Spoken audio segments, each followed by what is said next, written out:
All right, Shalom. It's your brother, Zakar Kassad, coming to you from Prophecy and Promise. Just a quick little impromptu about a dream that I had the other day and how some of these dreams that I've been having maybe connect.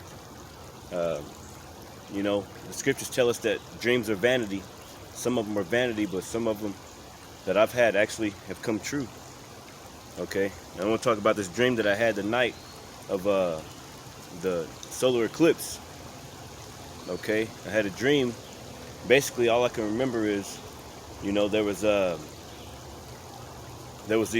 big crowd of people, and I was in this Jeep with my sister who's deceased already, and I couldn't tell who was in the back, but we were trying to get somewhere. We knew that something was going on, basically, and we got stuck against this wall. For some reason the Jeep was stuck. Either it broke down or I don't know what, but we ended up having to walk, and it was a huge crowd of people.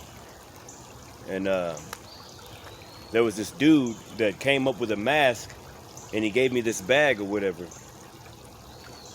Out of nowhere, he gave me this bag.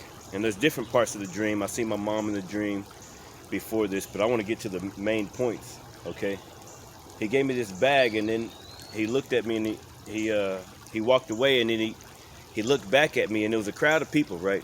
Crowd of people, and I'm down here looking at this bag, like checking it out, like what the hell he just dropped this bag off for? What's in this bag? And I was about to open it, and then I can hear it in the background. He's like, he's got a bomb, he's got a bomb.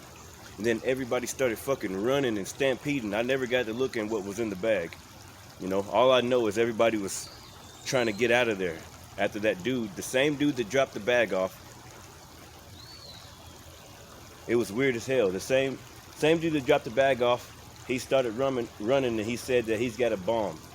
And then everybody started running. So we all running, right? We all running towards a certain direction. And then when we get to that direction, we see all types of bodies laid out. And then we see a line of police. I remember it was a line of police. It was like a huge line, and they were pushing us back. Instead of running the way we wanted to run, they were pushing us a certain direction. You know what I'm saying? Like, I didn't know they were pushing. I was wondering why people weren't going where they was going. It's lucky, it's all types of bugs out here. But the officers all had guns, and they were pointing towards us, and they were marching like a single file. And they didn't let nobody go behind that line, you know what I'm saying? And I was like, hey, what's going on? They say, go back, go back, go back. And I said, there's a bomb over there. Somebody said, it's a bomb, it's a bomb. You know what I'm saying? Go back, go back. He wanted us to go back towards the bomb where it was about to explode at. And I noticed the people that had the guns on me, they were some of my friends. They were people that I knew in the world. You know what I'm saying? Like, go back, go back. And I looked over, and all of them, I could see the backs of them. They had like black, either dark blue suits with yellow writing on the back of them. All of them had, and they were all, pointing towards us. And they'd shot a lot of people already. There was people that was on the ground that we were stumbling over, man, And it was crazy. It was like they wanted us to go back towards the bomb so it can detonate or something, man. And it was a lot of people. There was a lot of people with us. Like I said, my sister was there. I remember my ex's friends and I remember my ex-girlfriend's friends and my old friends from school or whatever. I don't know. I just seen a bunch of people that I knew, but we were all being forced to go back towards wherever the bomb was, man. And then I woke up, but it was weird. It was weird because, you know what I'm saying, I ended up like falling on the ground, and then there was one of the guys that I knew back in the day. He was about to hit me with he acted like he was about to hit me with a bat.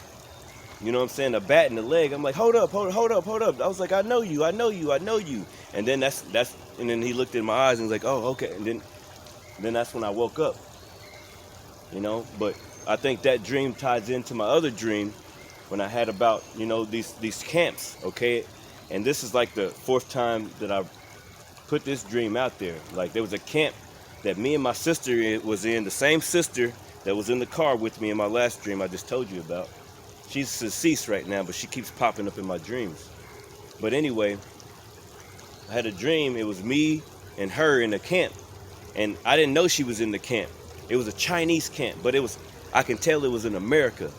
It wasn't in China or nothing. It was in America, and it was dark. Okay, and there was lights. You know those sounds like. It was those tower lights that go around. You know, and they were watching people, and everybody was in black and white suits, like this. You know what I'm saying? With shackles on their feet and shackles around their feet, and everybody's connected with the shackles, like in jail or in prison. You know, and then we were all marching, and there was men on one side and the women on the other side. And for some reason, you know, it was Chinese guards. That's how I knew it was some Chinese. It wasn't no Americans. It was all Chinese people. But in my heart, I knew that we were in America, man. I knew that we were somewhere close by to where I live at.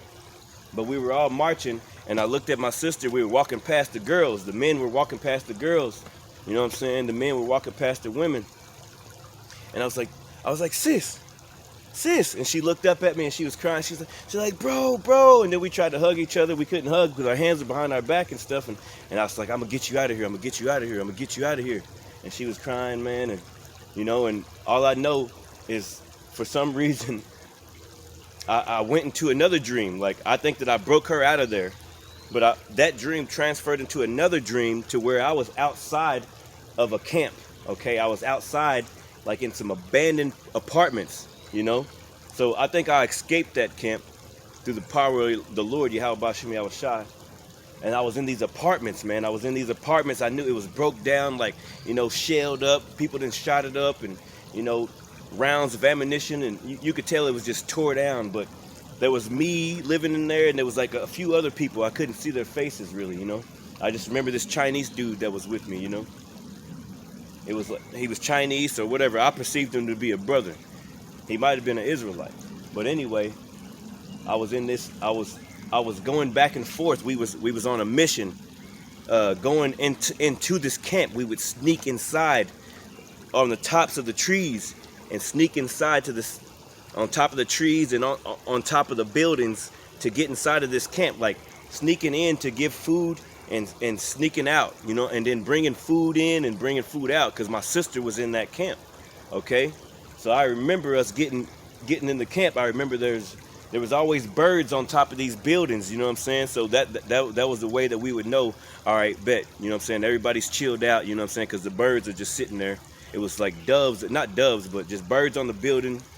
It was shit everywhere. But I remember I would get out of my apartments and I would walk across this huge, it was like the highways and everything was abandoned, man. You know, the parking lots was abandoned, cars were abandoned, you know, they were broke down, nothing was moving, you know, and I would make this journey, you know, me and somebody else would make this journey to this camp, and we were bringing food in there somehow. I don't know if we was growing it back at the place, but we would bring the food in. But I remember walking on top of the buildings, creeping, and then, you know, creeping on top of the buildings, and then they caught us. You know what I'm saying? They caught us one day. But before they caught us, it was like, it was smooth. I knew that we had did it a few times. Okay, but when they caught us, they brung us to the front of the camp, and they had the lights come down on us, and they were like the suits that they had, man, like it was like C-19 times 30, man, like but we just had regular, you know, we had regular attire, you know, we would, you know, little stuff on, you know. I don't even know what I had on, but I know I didn't have on what they had on. But these guys had masks on, like hard shell exoskeletons, like, and they were like, you know, questioning us. It was me and another guy that got caught going into the camp, and they were questioning us, and it was this fence, right? And there was guards on the fence, and there was guys coming up to us, two guys. There was one right here in front of me and one back here in back of me and shit, and they were questioning me. They weren't even questioning the other guy that was with me, and they were looking at me, you know what I'm saying? And I couldn't see their eyes or anything. Basically, you know what I'm saying, they were asking me, what the hell am I doing, this, that, and other, bang, bang, bang, bang. They were trying to lock me up. I was already like this, you know what I'm saying? For some reason, I got loose out of those chains, man. I was already like this, but I got loose out that bitch. And I ended up hitting one of them, like, boom! I hit him so fucking hard, man. I think that I punched through that exoskeleton, man. He was in a bad case. And then a dude that was behind me hit me with something and knocked me on the ground. And then I woke up inside of the same camp that I was delivering money or delivering food and valuables to, man, or whatever, man. And I woke up inside this little cage like they got over in China right now. They got these little boxes That's exactly what I seen in my dream, is little white boxes. Okay, it had a little bathroom and they were all connected, and that's what I was running on top of to deliver the food inside the camp. It was hundreds of them, man, hundreds of little boxes, man. And there was a camp, man. And then there was fences around those places, okay? But I got caught and I ended up in there, man. I ended up in that camp, man. You know? And then and for some reason I ended up in that camp, but at the end of it, it was me and that Chinese dude for some reason. I think he was Chinese, but those people outside was Chinese too, I perceive. But he was Chinese also, but I don't think he was like them. I think he was an Israelite, man. For some reason I think he was an Israelite because he's my only friend in there, He was my bunkie whenever we got caught. You know what I'm saying? He was the one that was sneaking in with me back and forth, And then, for some reason, they opened the doors up and let us loose, man. And we was on this huge bus. Man, and they was taking us out somewhere. And for some reason, somebody had called to let us loose, or something happened, man. I don't know. But they just let us off. They just let us off at this place, man. And there was a big ass like tables when we got off the bus, and we were looking for our family members and stuff that was in the camp. And I had a letter, and it said Judith, and I had all her information on it, and I perceived this to be my sister, and it said Judith. Now Judith's in the Bible, but when I was looking for her and stuff, and I was looking for my sister, and I said Judith, and it was my sister, and she was in some kind of, she was like still like tied up a little bit, but she was in some kind of, she was in a horrible state, and she barely knew who I was. She barely knew it, and I was like, sis, is that you? And in my dream, I'm like, Judith, and automatically I thought of the scriptures, even in my dream, man. But my sister's name is not Judith. My sister's name is something else. But the paper and stuff wanted me to find Judith. It was crazy as hell, but I was, we was happy because we got off the bus and we were free. It was like the Lord that did a miracle for us right there, man. And it was crazy. So we eventually got free.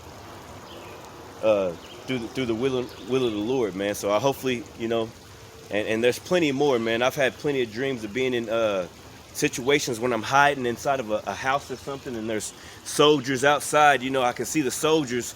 I can see the soldiers in this garage, and then there was a shotgun behind this garbage can, and I wanted to go get it, but I didn't want to make enough noise because they would have found out that we was there. You know what I'm saying? So they was trying to search for people. They had army fatigue, but it was blue. It was blue, camouflage blue. It was camouflage blue all the way down, man. White people, a bunch of white boys, man. White boys, man. Okay? And I remember they were looking for people in this neighborhood. It was a real pretty neighborhood, and we was hiding out in that mug, man, in the basements and shit, and going back and forth. So I think that these dreams are leading up to something. Basically, what I'm trying to say is, hey, man, the devil is going to come down with great wrath, Revelation 12:12, because he knoweth that he has such a short time, and these concentration camps are going to come to America by way of China and Russia, man. I seen it with my own eyes. So, hey, some dreams are vanity, some of them are not, man, But, hey, it is what it is. Hopefully this message was edifying. That's my dream testimony. Shalom.